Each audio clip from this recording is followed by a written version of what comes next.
Assalamualaikum warahmatullahi wabarakatuh. Perkenalkan, nama saya Nur Afnisa Fitri, NIM 1921313037 dari Prodi Hukum Pidana Islam 3A. Di sini saya akan menjelaskan mengenai bab 13, yaitu Sejarah Hukum Islam dalam Pandangan Pakar Hukum Islam dari buku Sejarah Hukum Islam dari Kawasan Jazirah Arab sampai Indonesia. Di sini terdapat 3 subbab di dalamnya. Yang pertama A. Konsepsi formal substantif hukum Islam. Konsep Islam yang dimaksud adalah konsep-konsep yang berawal dari sumber hukum Islam, yaitu Al-Quran, Hadis, dan ijtihad atau pemikiran para ulama. Juhaya S. Praja menegaskan, para pakar hukum Islam menyatakan sumber hukum Islam ada 3, yaitu Al-Quran, As-Sunnah, dan ijtihad. Begitu pula halnya Joseph Seh, inti pemikirannya adalah bahwa konsep hukum Islam dibatasi ruang dan waktu, yakni hukum Islam sebelum periode Umayyah dengan karakteristik hukumnya yang bersifat normatif, sebagai hukum suci, dan pembatasan hukum Islam pada akhir pemerintah Umayyah yang bersifat teknis dalam tataran hukum positif. Menurut konsepsi Islam, pembahasan hukum Islam tidak terlepas dari terminologi fikih dan syariah dari sejarah keduanya. Pada masa awal Islam, kata fikih digunakan sebagai pemahaman terhadap hukum agama secara keseluruhan, yakni semua hukum yang disyariatkan oleh Allah untuk para hambanya, baik berhubungan dengan keimanan, keyakinan, dan yang berkaitan dengan berupa hukum kewajiban, perintah, larangan, atau pilihan. Pendapat senada diungkapkan oleh Juhaya S. Praja. Oleh karena itu dijumpai istilah Al-Fiqih Al-Akbar dan Al-Fiqih Al-Asghar.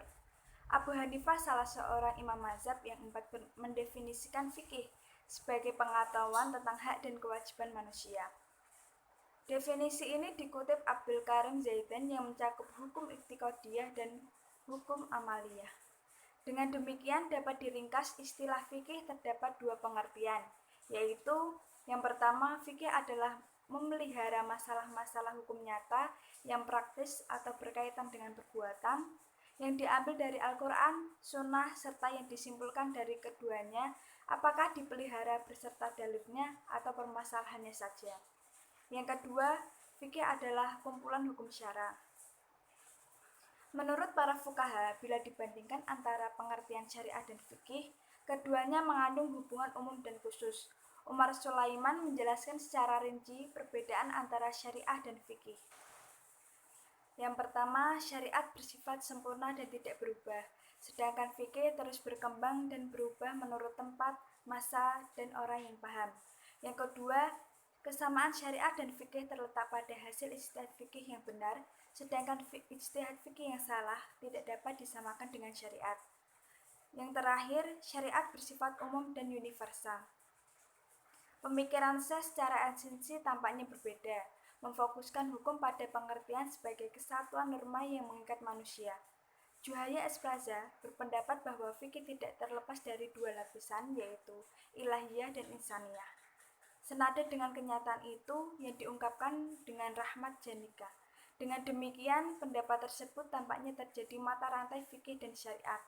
Akan tetapi, dalam perkembangan terakhir fikih dipahami oleh kalangan usuliyin sebagai hukum praktis hasil ijtihad. Sementara kalangan fuqaha pada umumnya mengartikan fikih sebagai kumpulan hukum Islam yang mencakup semua aspek hukum syar'i, baik yang berupa tekstual maupun hasil dari penalaran teks. Dengan demikian telah terjadi pergeseran konsep fikih dari konsep fungsional menuju fungsional. Meskipun begitu, pada dasarnya ia merupakan mata rantai dengan syariah yang berdimensi teologis. Berdasarkan uraian tersebut, terdapat beberapa tokoh yang berbeda pendapat seperti Syekh Sarjana Suekanto dan Nardin Shah Hussain. Meskipun begitu, terminologi yang digunakan Syekh sesuatu yang dinamis karena pikiran Syekh mengalami dinamika. Tetapi secara substansial, hukum Islam harus memiliki sifat teknis dan format dan cenderung berpikir praktis semata tanpa memasukkan unsur-unsur teologis sebagaimana pengertian fikih dalam Al-Quran, hadis, dan ijtihad yang merinci tentang asal-usul tata syariah atau fikih secara utuh.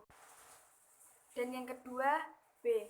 Konsepsi tentang sumber dan periodisasi hukum Islam. Sebagaimana dijelaskan sebelumnya, saya berpendapat bahwa sumber hukum Islam pertama adalah tradisi masyarakat Arab pra-Islam atau hukum adat, bukan Al-Quran dan Sunnah Nabi Muhammad SAW, juga bukan sebagai sumber hukum Islam kedua setelah Al-Quran. Pemikiran ini didasarkan pada beberapa hukum adat yang dijadikan awal pembentukan hukum Islam. Selain itu, penolakan adat atau tradisi Arab pra-Islam sebagai sumber hukum Islam pertama karena adanya fakta bahwa sekedar hukum adat bukanlah suatu aturan yang diambil dari teks sakral yaitu Al-Quran dan hadis. Maupun demikian, logika ini berseberangan dengan pandangan rasionalitas dari penganut kelompok Mu'tazilah khususnya yang berpandangan bahwa salah dan benar, baik dan buruk serta apa yang dilarang merupakan unsur yang menyatu dengan intelek manusia sehingga adat dipandang sebagai satu dari sekian sumber hukum Islam. Persoalan lainnya adalah tentang sumber hukum yang merupakan persoalan polemik antara ahli tasawuf dan ahli fikih. Juhaya Espraza mengatakan bahwa ahli tasawuf berpendapat sumber hukum secara hakiki adalah Allah, sementara ahli fikih berpendapat bahwa sumber hukum adalah Al-Quran sebagai dalil hukum.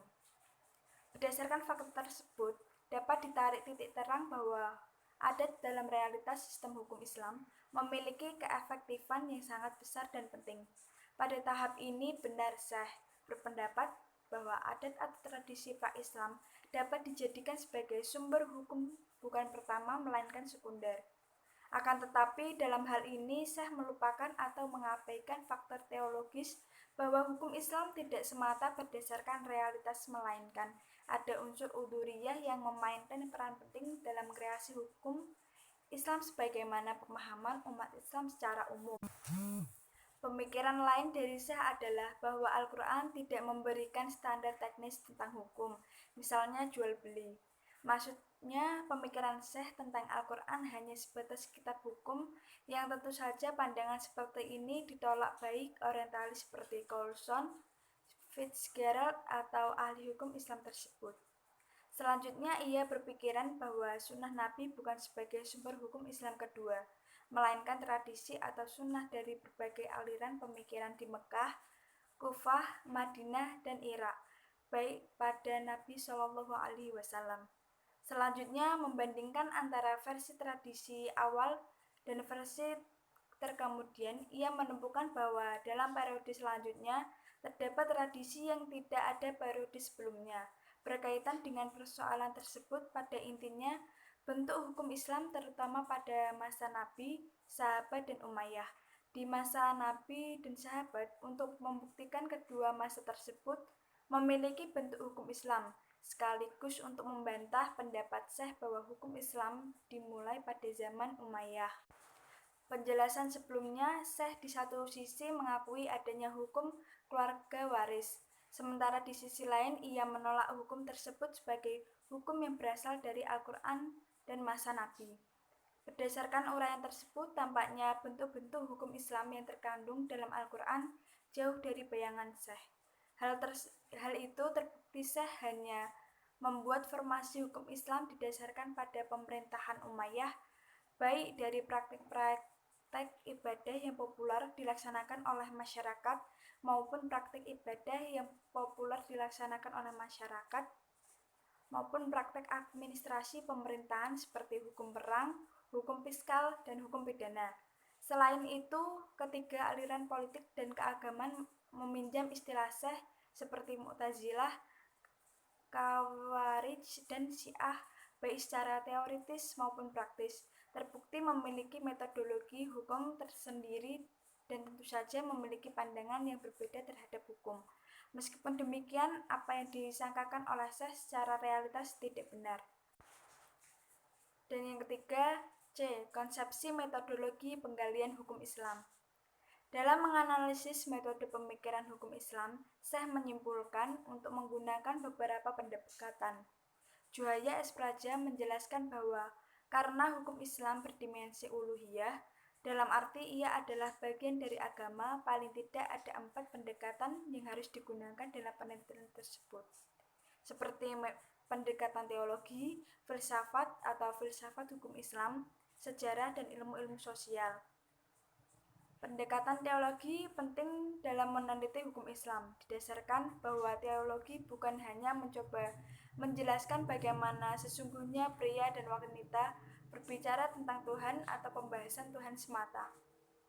Teologi meneliti aturan yang mengatur syariah dan fikih, membedakan bentuk ekspresi yang lebih baik dari ekspresi yang buruk, dan mencari definisi yang seimbang. Sesuatu kegiatan yang dicurahkan pada dunia ini, suatu refleksi keutuhan, menentukan secara jelas dan koheren mungkin arti dari implikasi makna yang terkandung dalam hukumnya. Pendekatan filsafat secara spesifik adalah filsafat hukum Islam atau hikmat ansri. Pendekatan ini perlu digunakan sebagaimana dijelaskan oleh Juhaya Espraza, bahwa filsafat mempunyai tugas utama pertama, tugas kritik, yakni mempertanyakan kembali paradigma ilmu yang telah mapan. Yang kedua, tugas konstruktif, yakni menjawab masalah yang tidak terpisahkan oleh ilmu, bahwa menyatukan kembali ilmu yang telah berjalan sendiri seolah tidak ada keterkaitan antara ilmu satu dengan ilmu yang lainnya. Lanjut, Juhaya Espraza menjelaskan bahwa filsafat hukum Islam dapat dipahami bahwa filsafat hukum Islam mengajukan pertanyaan sehingga sebagaimana filsafat pada umumnya menjawab pertanyaan yang tidak terjangkau oleh ilmu hukum. Dengan demikian, filsafat hukum Islam memiliki objek baik teoritis maupun praktis. Dan kegunaan filsafat hukum Islam adalah menjelaskan dan memberikan pengetahuan hukum Islam secara utuh kepada yang mengkajinya. Pengkajian filsafat hukum Islam memungkinkan pemahaman Islam secara menyeluruh dengan keterkaitan dan hubungan yang terjalin dengan agama ilmu lainnya, baik ilmu kalam, filsafat, tasawuf, ilmu Al-Quran, dan hadis. Metode atau pendekatan selanjutnya adalah metodologi sosiologi hukum yang berasal dari Max Weber. Hal itu terlihat dari pembedaan hukum, misalnya Syekh membedakan antara hukum publik dan hukum perdata, antara hukum positif dan hukum alam, serta antara hukum objektif dan hukum subjektif. Merujuk pada pembedaan tersebut, Soejono Soekanto setuju terhadap pembedaan antara hukum formal dan hukum material, karena menurutnya akan melahirkan rasionalisasi hukum. Hukum formal dimaksudkan sebagai keseluruhan sistem teori hukum yang aturannya didasarkan hanya pada logika hukum tanpa Allah mempertimbangkan unsur lain luar hukum.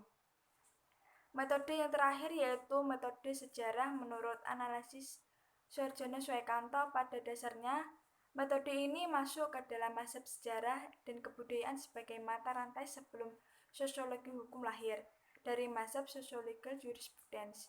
Pendapat Soejono Soekanto bahwa kelemahan pokok dari mazhab sejarah terletak pada konsepnya mengenai sejarah hukum yang sangat abstrak. Senada dengan Juhaya Espraza mengatakan bahwa pendekatan sejarah memang penting dalam menggali fakta dan nilai yang hidup di masyarakat. Akan tetapi, pada akhirnya sejarah harus berbicara fakta dengan sendirinya. Nilai menjadi terabaikan. Meskipun demikian, diakui bahwa pendekatan sejarah penting dilakukan untuk mengetahui latar belakang dikeluarkannya hukum tersebut. Oleh karena itu, pada intinya memahami hukum Islam tidak hanya bisa didekati dengan dua pendekatan, sebagaimana dilakukan oleh Syekh, yakni pendekatan sejarah dan ilmu sosial. Dalam hal ini, sosiologi hukum tetap perlu pendekatan yang komprehensif, yang melibatkan semua pendekatan seperti teologi, filsafat, sejarah, dan ilmu sosial. Di samping secara spesifik, didekati pula pendekatan bahasa dan maksud syariah. Sekian penjelasan dari saya.